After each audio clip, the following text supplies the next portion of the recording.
Greetings. Chapter 10 is on violent crimes. We'll talk about homicide. We will also talk about assault. Let's start first with homicide. What is homicide? Homicide is the killing of one human being by another. So basically, anytime one person kills another, it is a homicide. There are different types of homicide, however. Not all homicides are equal. And we will go through each of these here in just a second. But homicide is when one person kills another, it's a homicide. And homicides can be divided into three basic categories: murder, manslaughter, and justifiable homicide. And within murder and manslaughter, there's also varying degrees. Now, this is not a law class, so this is not what legally counts as the various forms of homicide and manslaughter and murder in the state of Texas or in any other state. This is the basic definitions that we use to classify homicides. Primarily, these data come from these information come from the FBI. Okay, so this is primarily for research purposes, not for legal trial-based purposes.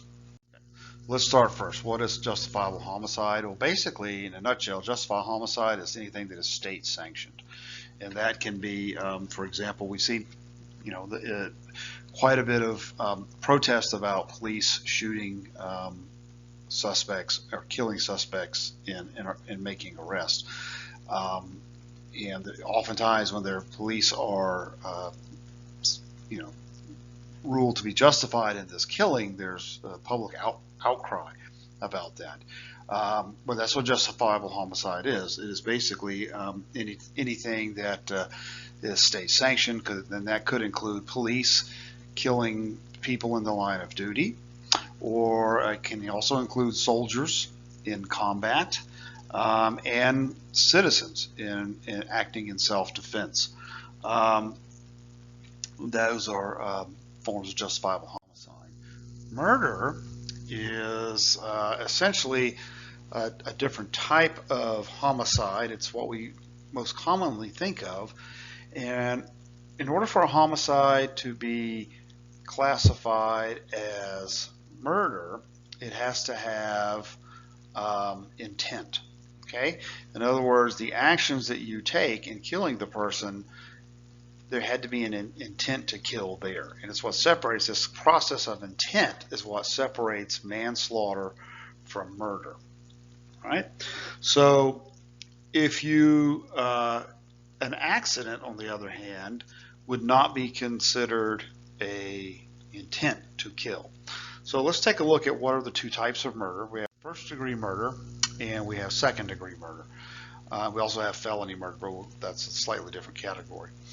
So what differentiates first and second degree murder? Well, anyone who's watched lots of crime TV or Law and Order or whatever will know that it's the concept of premeditation. What is premeditation? Premeditation is basically a deliberate planning of the murder. Okay, so first degree murder is something about, it's about an actual plan to murder someone that was carried out successfully. That is first degree murder.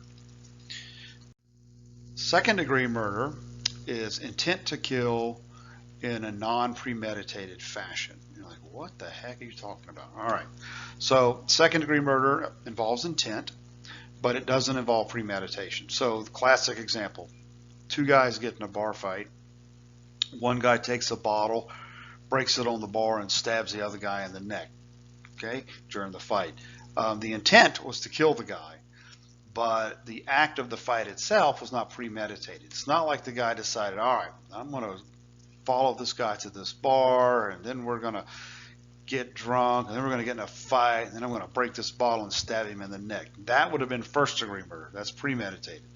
What we're going to assume is that the two guys just happened to be at the same place at the same time. A dispute got way out of hand. These guys are engaged in some form of lethal combat with each other, but none of this was premeditated or planned, in advance of the actual event that happened. And so second degree murder is also, we call this crime of passion sometimes, but it's not premeditated, and it typically involves a lesser sentence than first degree murder. Now, the third form is felony murder, and not, I mean, I get, I say that not all states. Each state has a different way of looking at felony murder. I mean, most states kind of look at, first and second degree murder as, the difference between the two is this concept of premeditation, and what counts as premeditation, of course, will be legally disputed in each state. And, if good lawyers will fight, to get the concept of premeditation thrown out and get the charge of first degree murder moved to second degree, etc. Okay, that varies quite a bit. But the main thing is that most states generally have a pretty good process by which most homicides are either classified as first or second degree. Felony murder, on the other hand, varies more significantly by state. And what is felony murder? It's kind of a special category. It doesn't require intent, but it's also not considered an accident like manslaughter is. Okay. And so it is typically, it's reserved for special circumstances of homicides that happen during the commission of another felony. So for example, during the commission of rape, if the victim dies, that's now called felony murder. Felony murder can be prosecuted at a much higher rate than second degree murder.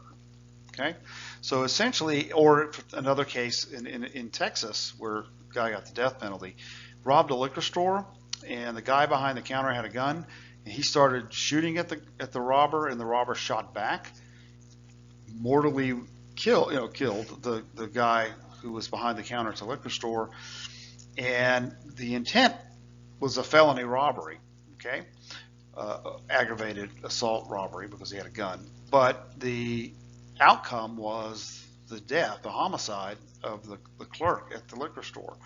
And so this guy got charged with felony murder. In Texas, felony murder are the only cases that essentially rise to the capital punishment phase. So in order to go to the chair here in the chair, that's not, in order to get the death penalty here in Texas, felony murder has to be committed. And so what that essentially means is that 2 felonies have to be committed in the process of the crime itself, or of the homicide. Robbing a liquor store and then the guy dying in a shootout is felony murder.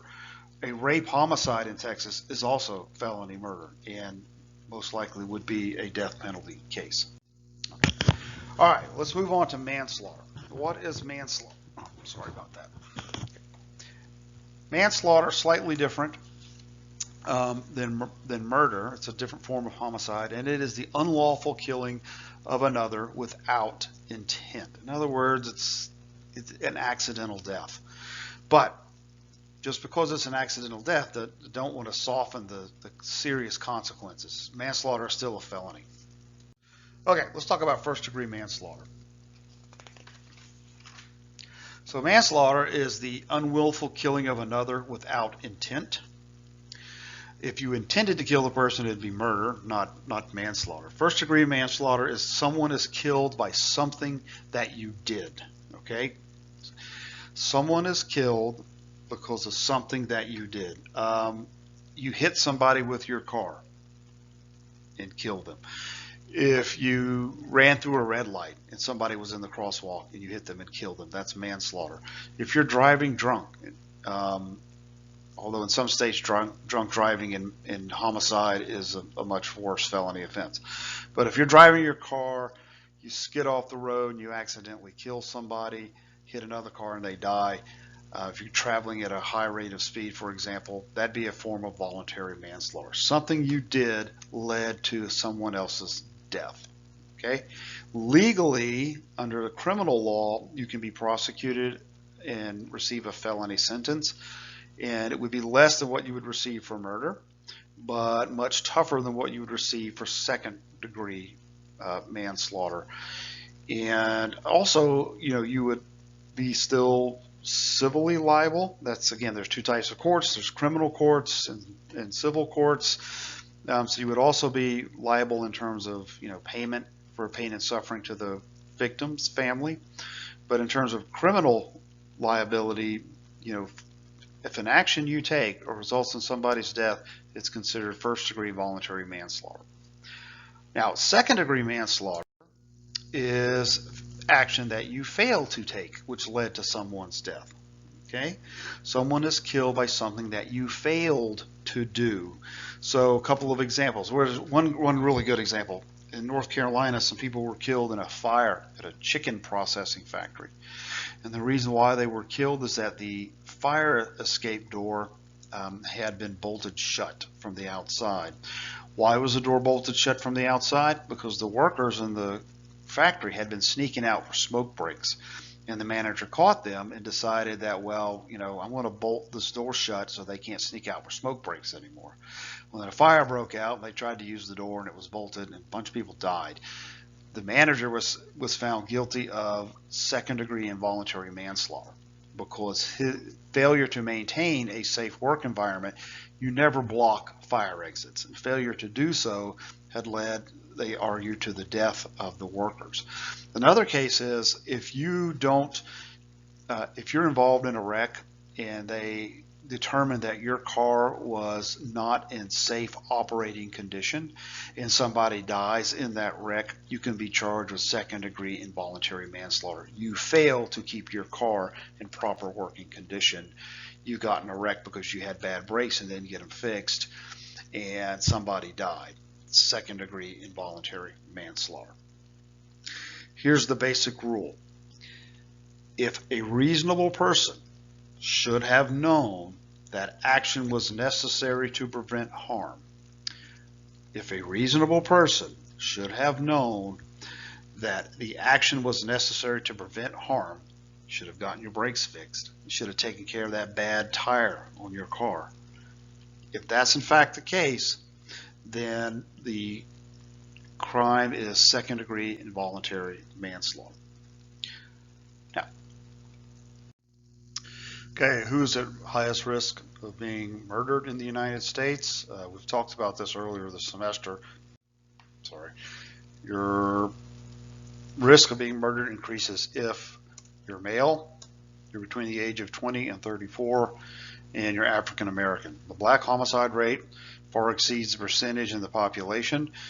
49% of people murdered are African American, mostly African American males, and they are between the age, young ages, under the age of 35. That group makes up at most about 7% of the U.S. population, but about half of all homicides committed in the United States. Lastly, who you're most likely to be murdered by is not a stranger. The media, maybe they overplay the stranger deaths, stranger murders. Probably they do. But reality is that stranger homicides make up about 15% of total homicides in the United States.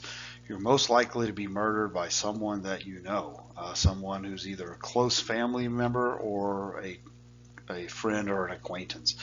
60% of people who are murdered in this country were somehow related to either through family or friendship or acquaintanceship to the person that committed the crime.